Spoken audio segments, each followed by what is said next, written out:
Bonjour Pierre Assouline. Bonjour. Et merci d'avoir accepté notre invitation cet après-midi. Vous êtes journaliste, écrivain, membre de l'Académie Goncourt et vous signez chez Albin Michel un livre intitulé « Comment écrire ?» un bel ouvrage richement documenté et illustré dans lequel vous livrez conseils et techniques pour commencer ou mieux écrire un roman, et ce à partir des meilleurs conseillers qui soient, à savoir les grands écrivains d'hier et d'aujourd'hui. Ce livre ne vous rendra pas écrivain, prévenez-vous néanmoins le lecteur. Quel est le premier écueil à éviter, Pierre Assouline, quand on se lance dans une telle aventure particulièrement solitaire, comme peut-être l'écriture? Le premier écueil n'est pas un écueil.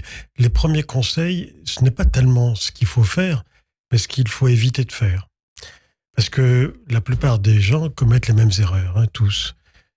Par exemple, être et avoir. Si on se laisse aller, on utilise être et avoir 20 fois par page. Ce qui est quand même une grave erreur. Il y a beaucoup de synonymes. Donc, ça fait penser à ma professeure de français au primaire qui barrait à chaque fois ses deux auxiliaires. Et oui. Commencer toutes ces phrases par je.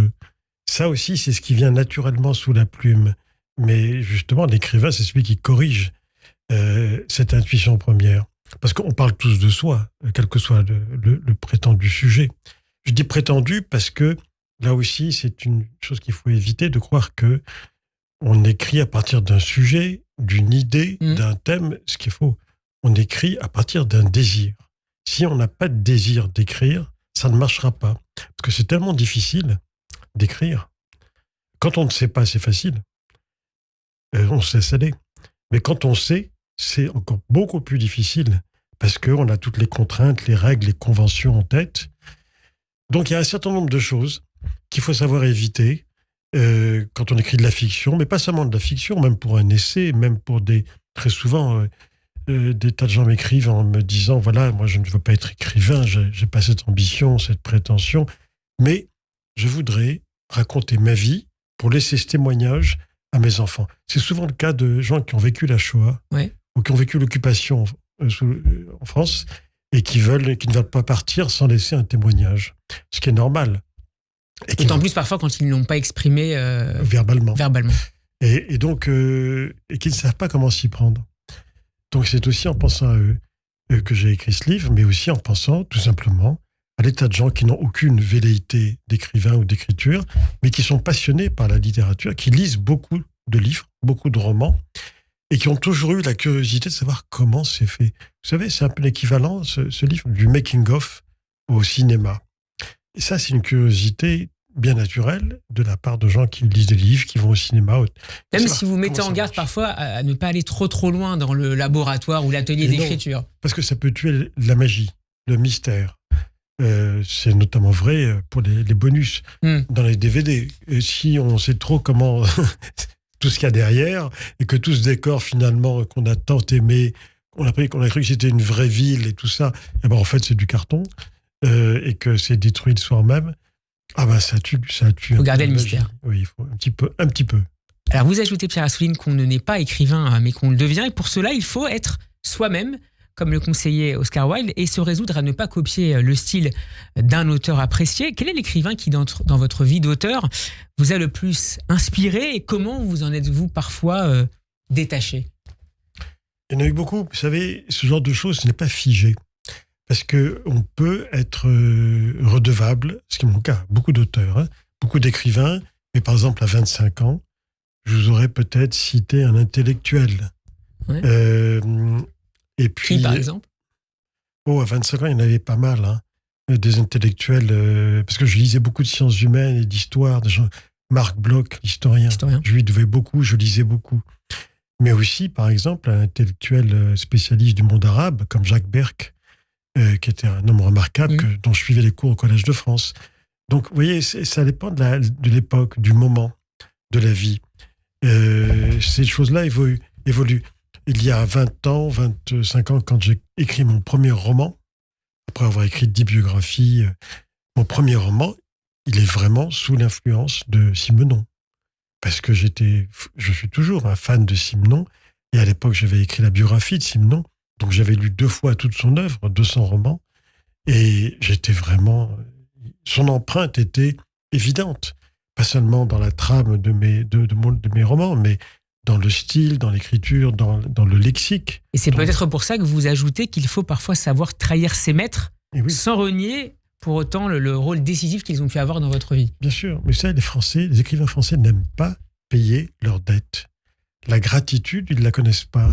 Ils ont l'impression qu'ils se dévalorisent en disant « Ah, je dois beaucoup à Cervantes ou à Shakespeare ». Pas du tout, au contraire, on se tire vers le haut. Ça, les latino-américains, tous ceux que j'ai connus comme Carlos Fuentes, Garcia Marquez, Vargas Llosa, ils commencent toujours par rendre hommage à tous les classiques, mais pas seulement des classiques, qui les ont fait écrivains. Et je trouve ça très beau, et moi je suis plutôt dans cette tradition-là. Et en même temps, vous citez notamment Graham Greene, qui a décidé d'arrêter de lire les livres de son modèle Joseph Conrad, justement pour pouvoir continuer à écrire de manière singulière. Mais oui, il devait beaucoup à Conrad, à Graham Greene, et puis John le Carré devait beaucoup à Graham Greene. Vous voyez, chaque fois, il me disait... Moi, ça me, c'est une chaîne de transmission. Mais ça me touche quand un écrivain arrivé au fait de son art ose dire je dois tout à un tel ou à un tel. C'est formidable. C'est une preuve d'humilité. Parce qu'il ne faut pas se raconter d'histoire, on n'invente rien. On n'invente jamais rien. À part, il y a un Céline et un Joyce par siècle qui inventent leur propre style et leur monde et tout ce qui va avec. Mais la plupart des autres ont un style qui finalement est assez répétitif. Et bon, après, ils l'améliorent, ils modifient un certain nombre de choses, ils le font leur, ils se l'approprient. Mais ils n'inventent rien. Alors que Céline a inventé quelque chose, un langage, comme Rabelais a inventé quelque chose. Et Joyce, alors n'en parlons pas. Ou Virginia Woolf, avec le flux de conscience. Oui, chaque fois, il y a quelqu'un qui apporte quelque chose à la maison commune. Ça, c'est formidable. Alors, sur l'atelier et l'art d'écriture, vous soulignez le fait que écrire soit fastidieux, souvent douloureux. C'est même pour certains auteurs une souffrance, même s'il y a quelques exceptions que vous rapportez, notamment Fitzgerald. Oui. Mais je n'ai pas d'admiration sans borne pour Fitzgerald, contrairement à beaucoup de gens qui ils sont le romantisme de Fitzgerald. Je suis pas comme ça. C'est une épreuve, c'est difficile d'écrire. Il y a une autre phrase qui m'a beaucoup. C'est physiquement difficile. Déjà. Et il y a un rituel que vous rapportez. Il y a un rituel, oui, non, mais déjà le fait d'être assis toute la journée, de se tenir mal, parce que quand on tape sur l'ordinateur, on se tient mal, parce que il s'agit pas de recopier un texte, il s'agit de créer quelque chose. Donc on y met tout ce qu'on est, tout ce qu'on a, et c'est une épreuve physique. Et quand on fait ça pendant 2 mois, par exemple, pour écrire un livre, on en ressort laminé. Et c'est un exercice de couture. Vous citez à ce propos Émile Zola, j'ai trouvé que c'était une image très... Oui, c'est de la couture, c'est du montage. C'est du montage comme au cinéma. Comme au cinéma, c'est-à-dire, on a plein de petits bouts comme ça. Parfois, on a des phrases. Moi, c'est tout le temps. En vous attendant tout à l'heure, Steve, devant le studio, j'ai noté quelques mots et 2 phrases du roman que je suis en train de terminer. Vous êtes allé à la pêche des mots? Non, j'ai pas été à la pêche des mots. C'est eux qui sont venus à moi. Je vais pas à la pêche, mais je lisais Le Monde, l'édition de ce soir, et dans un article qui n'a absolument aucun rapport avec ce que j'écris en ce moment. C'est toujours comme ça, c'est indirect. J'ai trouvé une formule, une expression qui m'a plu. Je l'ai notée dans mon téléphone et elle sera ce soir dans mon livre. Vous n'avez pas de carnet? On parle du rituel. J'ai eu des carnets pendant très longtemps, mais depuis qu'il y a le téléphone portable, je note dans mon téléphone. Ça va plus vite, c'est mieux. Qu'est-ce qu'on note? Qu'est-ce que les grands écrivains notent dans leur carnet? Tout. C'est un vide-poche. Alors, les écrivains, chaque écrivain a sa façon. Il y en a même qui n'ont pas de téléphone portable, donc la question est réglée. Vous dites que le carnet est souvent présent dans la poche. Il y a un carnet.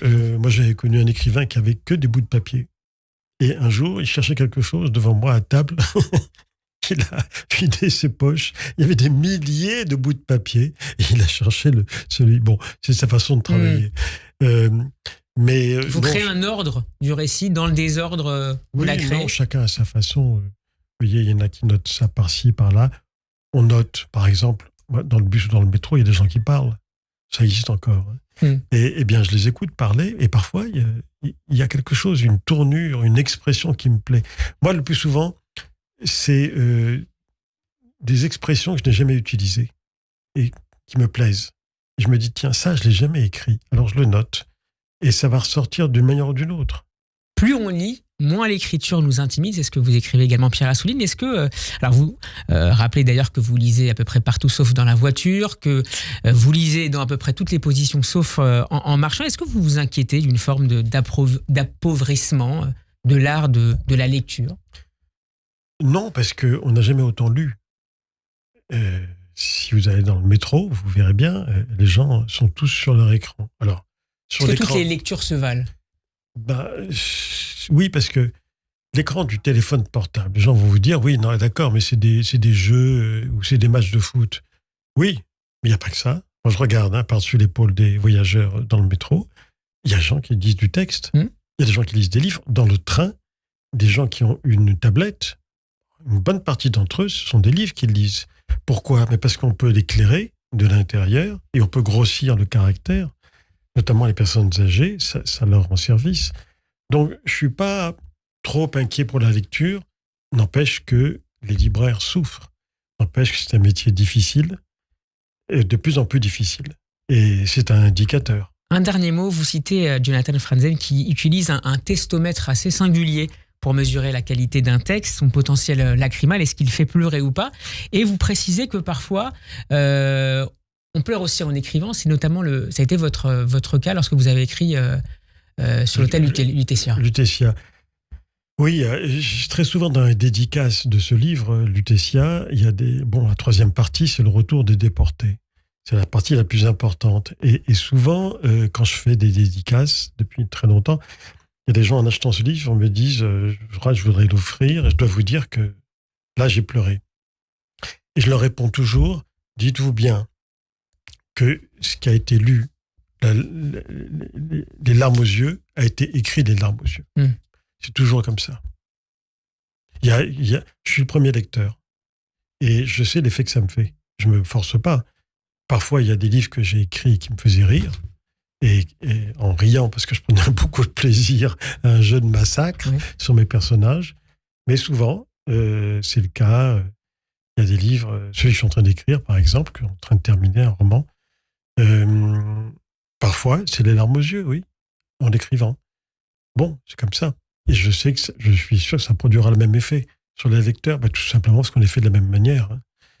Tout, c'est que l'émotion, c'est quelque chose d'assez universel, même si tout le monde ne réagit pas évidemment de la même manière aux mêmes situations. Merci beaucoup Pierre Assouline d'avoir été avec nous pour nous présenter ce très beau livre que je conseille vivement à nos auditeurs. Comment écrire, c'est publié aux éditions Albin Michel. Bon après-midi.